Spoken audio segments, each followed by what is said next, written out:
Va te coucher, sinon tu ne pourras pas te lever demain. Quel parent n'a pas prononcé cette phrase? Attention, dans certains cas, il y a un vrai problème. On voit ça tout de suite avec mes invités.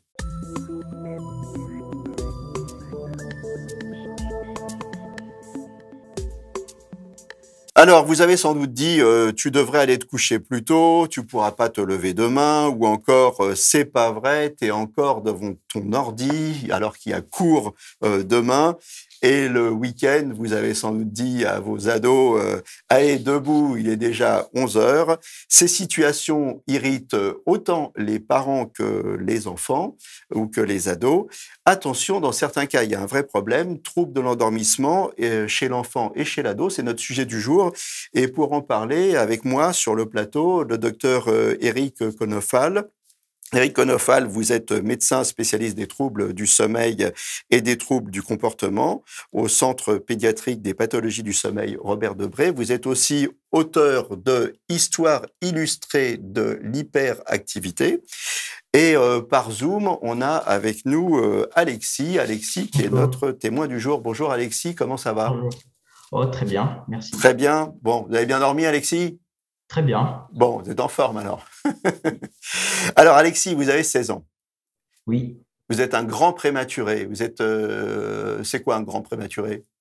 C'est une personne qui naît très très tôt et qui n'est pas encore fini d'être développée. Il manque des choses au niveau de l'organisme. Et la maman accouche prématurément, Et dans votre cas, dans c'était à quel mois? 6 mois et demi. 6 mois et demi.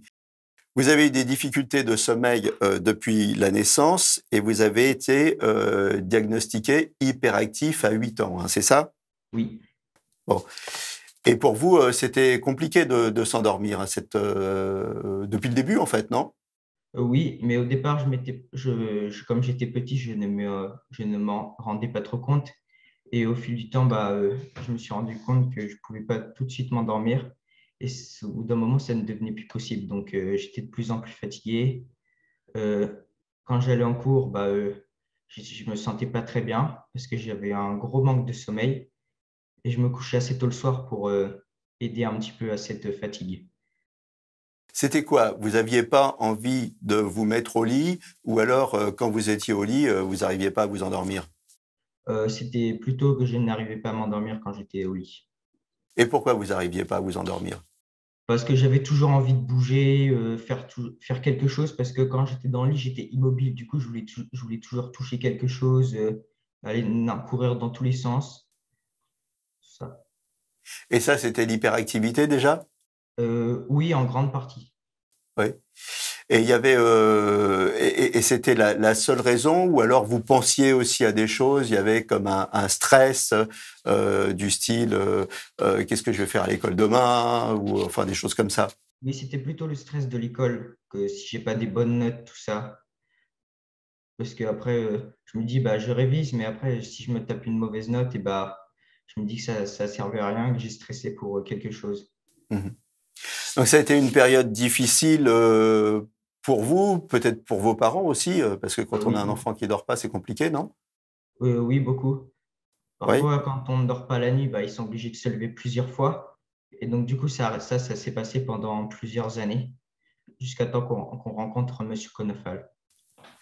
Alors, vous avez eu un traitement dès l'âge de 8 ans. Oui, Dès l'âge de 8 ans, ou alors seulement à l'âge de 8 ans, hein, selon comment on se place, parce que pendant 8 ans, vos parents ont dû souffrir et vous aussi. Vous avez eu un traitement à l'âge de 8 ans. Est-ce que quels ont été les effets? Ça a marché tout de suite? Oui, il y a eu plusieurs effets. Déjà, les premières fois que je l'ai pris, ça m'a fait beaucoup de bien. Ça m'a apaisé. J'étais moins stressé déjà. Ensuite, je sautais moins dans tous les sens. Et, ça faisait un vide. Ça me posait. Donc, je ne bougeais pas partout. Je faisais pas tout ce que je faisais si j'étais toujours hyperactif. Donc, du coup, grâce à ce médicament, j'ai pu me contenir et canaliser mon énergie. Donc les bénéfices de ce traitement, c'était quoi? Vous étiez moins fatigué dans la journée, vous étiez aussi mieux concentré? Oui, surtout mieux concentré. Et les hyperactifs, est-ce que c'est un trait des hyperactifs de stresser sur des détails, de s'angoisser sur la journée du lendemain? Oui, surtout Oui. sur des très petites choses. Par exemple, on a oublié quelque chose ou on n'a pas un outil pour faire un contrôle, ben on stresse juste pour ça. Et c'est vraiment énervant. Et est-ce que vous avez réussi à dompter vos angoisses sur les petites choses, à dompter votre stress? Oui, bah, j'ai eu plusieurs méthodes. Bah, déjà, il y a le médicament et j'ai aussi j'utilise des balles. J'utilise des balles en mousse pour l'énergie. Et du coup, ça m'aide un petit peu. Docteur Eric Konofal, Wow, beaucoup de choses. c'est quoi les bons trucs? On va revenir après en détail sur tout ça, mais les bons trucs pour se déstresser. Ah bah, ça dépend ce qu'on a comme stress finalement parce qu'il y a plusieurs formes de stress, je pense. Euh, Si on a des difficultés pour s'endormir, c'est pas en comptant des moutons qu'on va forcément mieux s'endormir, mais par contre on peut avoir des stratégies effectivement, des stratégies d'auto-apaisement. On arrive à reprendre un peu le contrôle de son corps et à se laisser aller, à lâcher prise. Et effectivement, les balles en mousse ou des choses comme ça peuvent intervenir positivement pour faciliter l'endormissement. Qu'est-ce que vous faites avec votre balle en mousse, Alexis? Vous la triturez dans tous les sens, c'est ça? Oui, Oui. oui. Parfois même, j'ai arraché des petits bouts. Donc, Et ça vous apaise. c'est quand je suis vraiment, vraiment, vraiment très stressé. D'accord. Et vous C'est-à-dire avez pour un d'autres trucs? examen. Vous avez d'autres Euh, trucs? un petit peu de méditation, un petit peu. Et la lecture, surtout la lecture. Ça permet de m'évader et d'oublier tout le stress, tout ce qu'il y a autour. C'est dans ma bulle. La lecture sur des livres, surtout pas sur des écrans, non? Non, surtout sur des livres. Surtout sur des livres. Hein? essentiellement. Pourquoi surtout pas sur des écrans? Ah, c'est parce qu'il y a de la lumière et la Ouais. lumière ne va pas faciliter l'endormissement, c'est clair. Voilà. Alors, docteur Eric Konofal, est-ce que l'hyperactivité d'Alexis est la seule responsable de ces problèmes d'endormissement? C'est quelque chose d'intéressant à souligner que l'hyperactivité, finalement, qui survient au cours de la journée, pourrait être finalement une stratégie d'évitement de la fatigabilité qui nous menace ou de la somnolence. En fait, c'est comme si on bougeait pour rester éveillé. Donc, effectivement, qu'est-ce qui va se passer en fin de journée? On garde cette stratégie de bouger et donc, du coup, là, on ne peut plus s'endormir. Et si on essaye de s'apaiser, finalement, notre corps nous redemande encore de bouger. Et donc, finalement, cette stratégie qu'on a eue toute la journée pour éviter le sommeil va nous nuire pour l'endormissement. Quand on parle aujourd'hui de troubles déficit de l'attention hyperactivité, il faut bien se dire que ce n'est pas quelque chose qui s'arrête le soir. Hein, quand on a un dysfonctionnement de certaines, on va dire, séquences organisatrices de notre mouvement, de notre attention, de notre volonté, ça ne va pas s'arrêter parce que le crépuscule arrive. Donc, ça retentit sous une autre forme. En fait, l'hyperactivité, c'est sur 24 heures. On est agité le jour, on est agité la nuit, on a du mal à se maintenir éveillé le jour, on a du mal à s'endormir la nuit. Alors, c'est le traitement contre l'hyperactivité qui a agi sur le problème d'Alexis, ou alors est-ce qu'il y a eu en plus un traitement pour qu'il trouve plus facilement l'endormissement? La stratégie, c'est d'abord d'essayer de s'apercevoir, de regarder au moment de la fin de journée s'il y a une possibilité déjà pour que le patient puisse se laisser aller. C'est ce qu'on disait tout à l'heure, on parlait de la balle en mousse, ça peut être d'autres stratégies. Et il faut déjà apprendre au patient à s'écouter et à se laisser aller. Et si on ne peut pas y arriver, on peut donner effectivement un traitement et on va d'abord intervenir sur la nuit, sur l'endormissement. On va faciliter l'endormissement. On sait par exemple que la mélatonine est cette hormone qui va guider notre organisme à aller au repos, à aller au sommeil. Et déjà, il faut essayer de regarder chez un patient s'il n'y a pas une perturbation de cette mélatonine.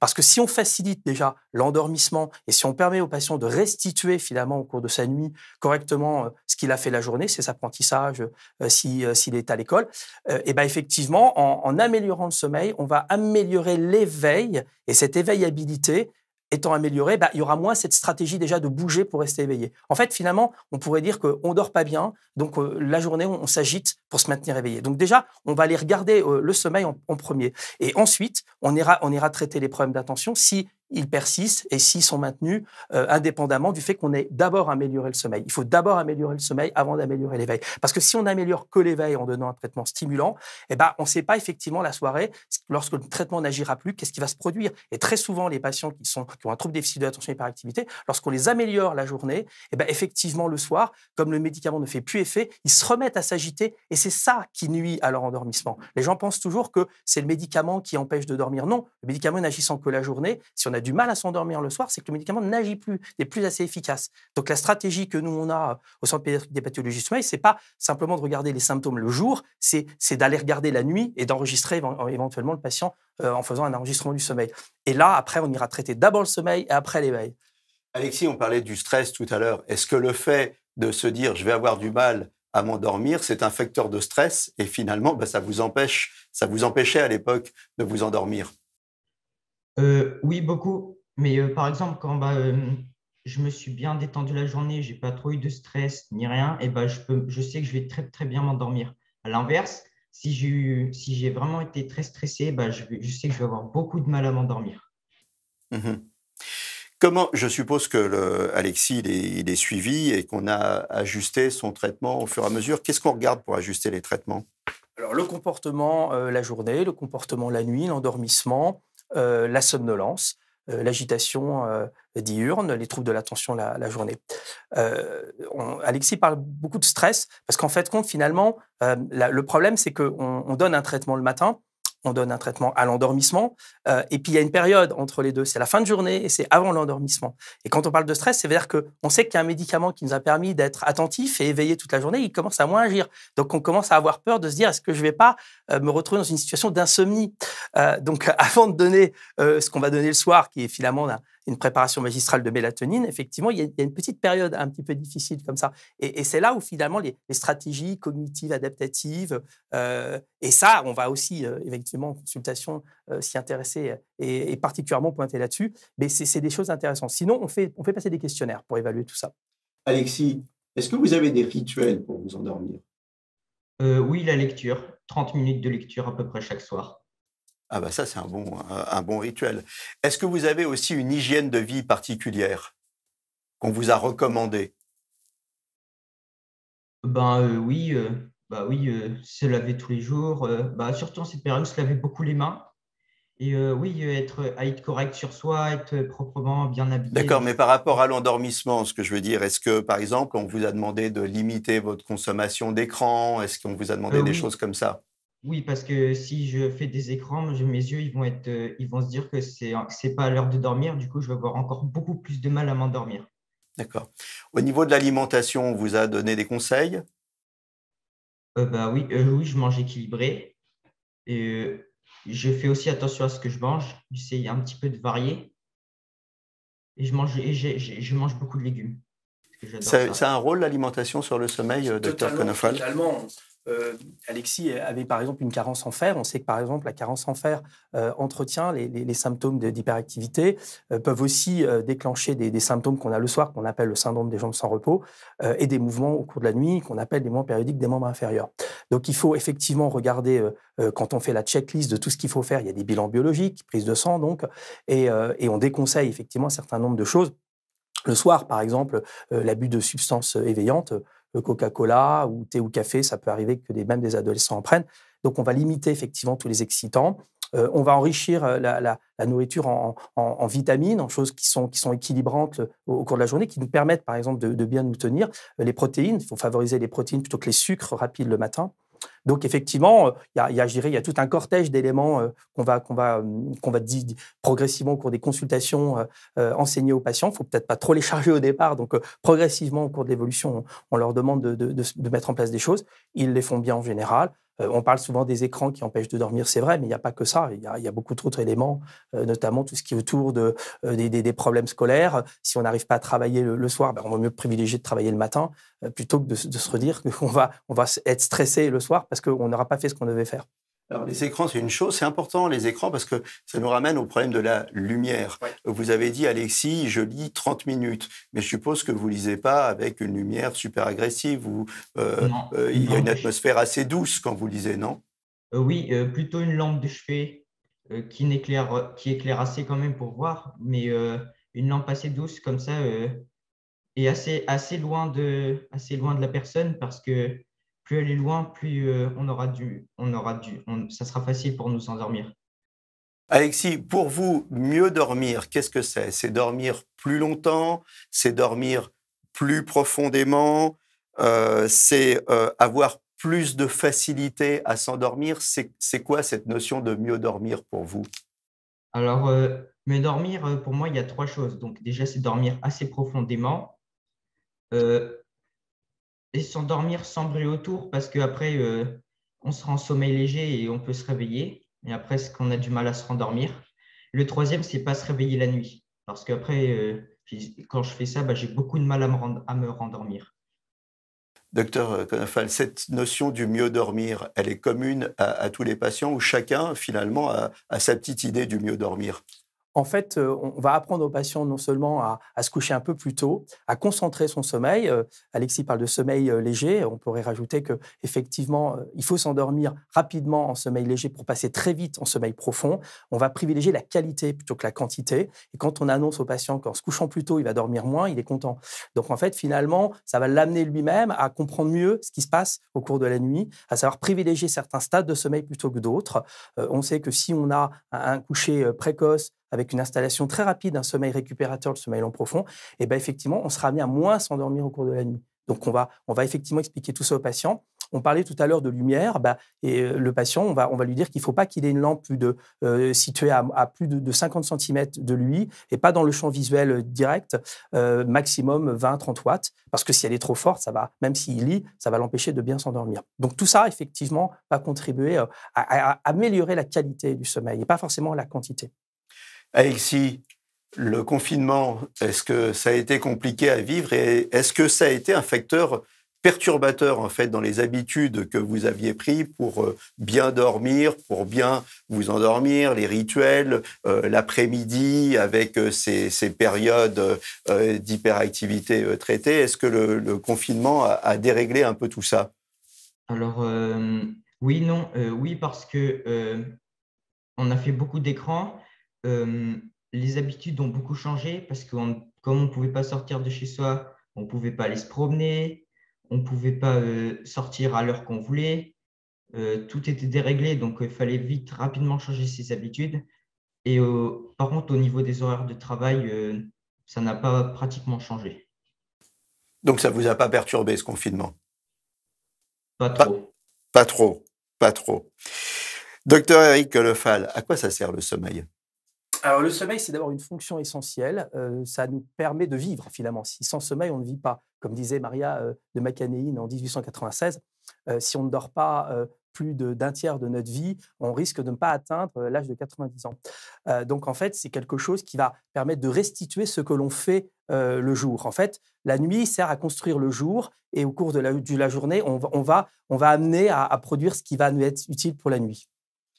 La nuit, c'est à construire le jour. Il faut Ouais. être un petit peu plus clair.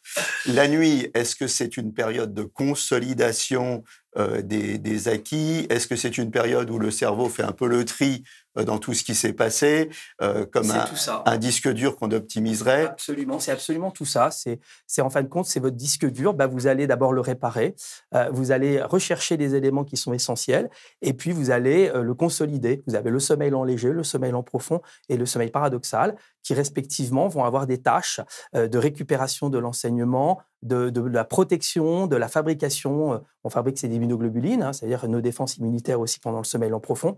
Et au cours du sommeil paradoxal, c'est la troisième partie du sommeil, et on va avoir, faites compte, une consolidation. C'est comme si finalement, on avait tout récupéré, on mettait tout dans une boîte, et après on l'a fermé, et puis finalement on l'enveloppait. Et c'est ça qui va être restaurateur et consolidateur en entier. Voilà. Et quand on est petit, on dit souvent aux enfants, dors bien, tu grandiras bien. C'est essentiel parce que finalement, il y a tout un espèce de guidage au moment de l'endormissement. On produit la mélatonine, on va produire aussi son hormone de croissance. Et on sait que si on n'a pas produit sa mélatonine qui nous amène finalement à pouvoir nous endormir paisiblement et de récupérer, de consolider, on ne fabriquera pas notre hormone de croissance aussi bien. Et puis, pas forcément d'autres hormones aussi qu'on fabriquera, notamment l'hormone antidiurétique. On parle souvent des fois d'énurésie chez l'enfant jeune, mais on devrait se préoccuper de savoir s'il va se coucher à la bonne heure, à son heure physiologique. J'ai pas dû assez dormir quand j'étais petit parce que moi, je suis resté petit, en fait. Alors, le sommeil, comment ça marche? Ah bah, c'est toute une orchestration dirigée par des neuromédiateurs qui vont produire par des neurones pardon qui vont produire des neuromédiateurs et qui vont s'enchaîner. C'est comme s'il y avait un programme en fait. Chacun, c'est dans une petite usine. Hein, chacun va fabriquer quelque chose pour amener l'autre partie du cerveau à pouvoir enclencher un sommeil lent, un sommeil léger, profond, un sommeil paradoxal. C'est vraiment une véritable orchestration qui est guidée au départ par la mélatonine. La mélatonine, quel rôle elle a? Essentiel. C'est l'hormone qui nous permet de nous endormir et finalement de nous réveiller. Et c'est grâce à cette mélatonine qui va, au cours de la nuit, être consommée et finalement amener le cortisol, lui, à monter, qu'on va pouvoir se réveiller. L'alternance veille-sommeil, comment ça fonctionne? C'est le cerveau qui la déclenche, c'est le thalamus. On a à un moment donné, on stocke au cours de la journée, par exemple, l'adénosine. Hein. On va effectivement stocker de l'adénosine. L'adénosine, ça permettra le sommeil. Ça, c'est un facteur productif du sommeil. Et on va avoir un phénomène exécutif à l'endormissement par la mélatonine. Donc, là encore une fois, il y a toute une balance qui est faite entre quelque chose qui va amorcer et donner le sommeil et quelque chose qui va amorcer l'éveil après en fin de nuit. Est-ce que les problèmes d'endormissement et de sommeil, c'est pas la résultante tout simplement de cette balance, ou alors c'est un petit peu plus compliqué? C'est compliqué, c'est plus compliqué, oui, mais on en arrive quand même à ça. Ça veut dire que, par exemple, si on a trop d'excitants dans la journée, eh ben, on va empêcher notre corps de fabriquer de l'adénosine, et donc du coup, on va avoir du mal à s'endormir. C'est pour ça que si on prend trop de café, par exemple, bah, on va pas pouvoir s'endormir à cause de ce frein qui est mis sur l'adénosine. Comment on fait pour savoir où on en est? On fait des dosages? Alors, on peut faire des dosages. Après, on peut aussi faire des enregistrements du sommeil parce qu'on sait que certaines ondes sont produites à l'éveil et d'autres pendant les stades de sommeil. Pendant sommeil profond, sommeil paradoxal, il y a des ondes particulières qui sont émises. On peut les recueillir sous forme d'électroencéphalographie, de polysomnographie. Donc, on peut effectivement voir si la personne, à un moment donné, elle a un problème plus sur l'éveil ou plus sur le sommeil ou sur les deux. Voilà, et là, on voit où on en Absolument. est. Absolument. On vous a fait ça, Alexis? On vous a fait des dosages? On vous a fait des... Oui? Qu'est-ce qu'on vous a fait? Alors, c'était en fonction du poids, de la taille et du niveau de quantité. C'est-à-dire, selon le degré de la personne, pour sa physionomie, sa personnalité et son degré de maladie pour l'hyperactivité, si on a plus d'hyperactivité que d'autres ou pas. Alors, on arrive bientôt à la fin de l'émission. On va donner quelques repères aux gens. Alors, la durée de sommeil en fonction de l'âge. Le tout petit, le nouveau-né, lui, il dort combien de temps à peu près? Il peut dormir 24 heures quasiment. Et puis, au cours, d'ailleurs, on a déjà la balance de l'organisation veille-sommeil, elle est faite déjà avant la naissance. Donc, à la naissance, on va surtout produire du sommeil et progressivement, au cours de l'adolescence, on va perdre ce sommeil, notamment le sommeil profond. Mais si on le perd trop vite, ça pourra donner une incidence sur, par exemple, l'insomnie ou sur des difficultés de sommeil.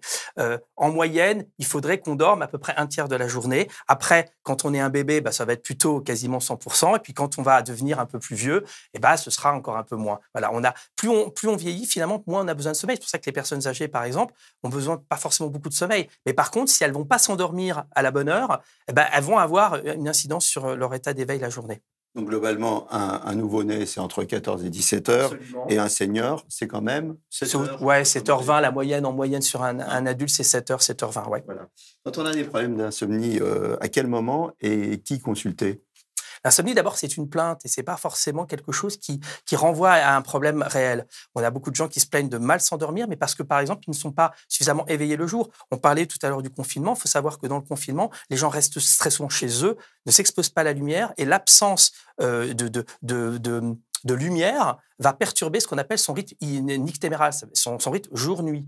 Et donc, on va avoir effectivement un sommeil qui va être beaucoup plus mauvais. Donc, beaucoup plus mauvais, un sommeil qui va être moins récupérateur. Donc, c'est encore une fois, c'est plus un problème de qualité plutôt qu'un problème de quantité. D'accord. Les difficultés d'endormissement, donc on l'a vu, c'est souvent plusieurs causes. Qu'est-ce qu'on fait? À quel moment on a recours aux somnifères? À quel moment on a recours à des calmants, à des antidépresseurs? On a recours à quoi? problème, c'est que quand les gens se plaignent de pas bien dormir en consultation, souvent, on va aller à la facilité, on serait amené à leur donner plutôt quelque chose pour les satisfaire. Seulement, on n'a pas identifié les causes. Les causes sont extrêmement diverses. Ça peut être des causes organiques, des causes psychosomatiques, des gens qui subissent des stress au quotidien, le harcèlement, ça peut nuire au sommeil. Ça peut être chez l'enfant, ça peut être des causes biologiques, ça peut être des causes organiques. Le reflux gastro-œsophagien du bébé, c'est-à-dire que quand on met en position couchée, il va avoir un reflux, il va avoir une acidité qui va remonter dans les bronches, ça va le faire tousser, ça va lui empêcher de s'endormir. Donc, on peut avoir des causes qui sont extrêmement larges en fonction de l'âge, en fonction des situations.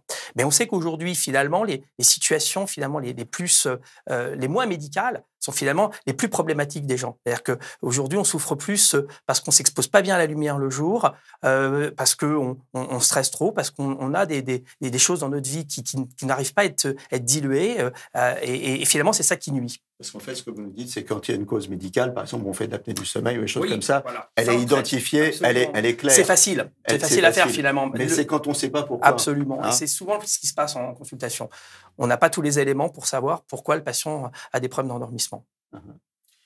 Bon, écoutez, on arrive au terme de cette émission. J'espère qu'on ne vous a pas endormi pendant cette émission et que vous avez au contraire appris beaucoup sur le sommeil et la qualité de sommeil.